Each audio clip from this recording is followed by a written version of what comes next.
Today we'll discuss about looping statement. Looping statement is used to execute a set of program repeatedly until a condition is satisfied.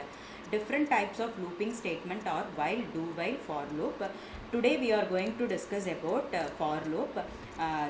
The for loop is used to iterate the statement or part of a program for several times. The syntax for the for loop is initialization, condition, increment or decrement. Initialization step is executed first and only once, and this allows you to initialize any loop control variable. Next, condition is evaluated. If the condition is true, it will execute the body of the loop. If the condition is false, the body of the loop does not execute and the flow control jumps to the next statement just after the for loop. After executing the body of the for loop, it executes increment or decrement statement.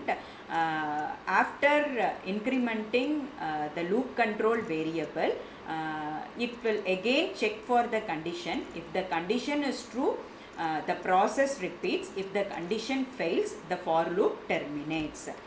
The flowchart for the for loop is given here. First step is initialization. It is used to initialize your loop control variable. After initializing, it will check for the condition. If the condition is true, it will execute the body of the loop. After executing this body of the loop, it will do increment or decrementation of your loop control variable. This will allow you to update your loop control variable. Once your loop control variable is updated, again it will evaluate the condition. If the condition is true, the process repeats. If the condition is false, for loop terminates. This will be explained with one example program. Your first step is to initialize, first step is to declare a loop control variable. Here I am using the loop control variable I, which is of type integer.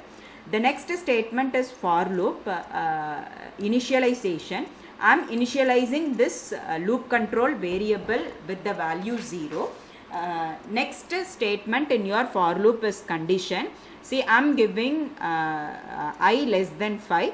Then I am incrementing this loop control variable.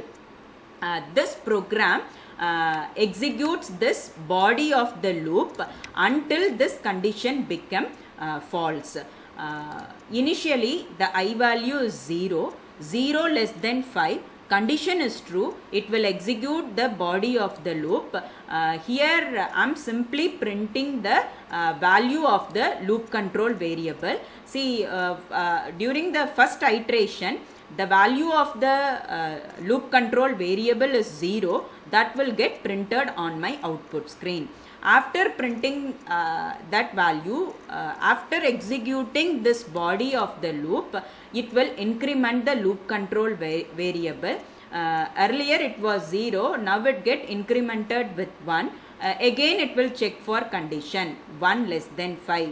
Condition is true. It will execute this body of the loop. After printing the value of I as a 1, again it will increment the variable by 1. Now the value of I became 2. 2 less than 5. Condition is true. The variable, the value of the variable will printed on your output screen, and again it will increment the variable by 1. Now the value become 3. 3 less than 5. This process continues until the condition is true. See, now consider the value of the variable is 5. 5 less than 5, condition fails. If the condition fails, it won't execute the body of the loop. It will straight away move the control over here. What is the statement here which is given in the sense?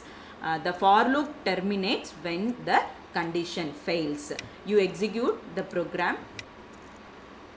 See, now you can see the initially 0 will get printed, the condition is true, and again the value 1 will get printed until the condition is true. The value of the loop control variable will printed on your output screen.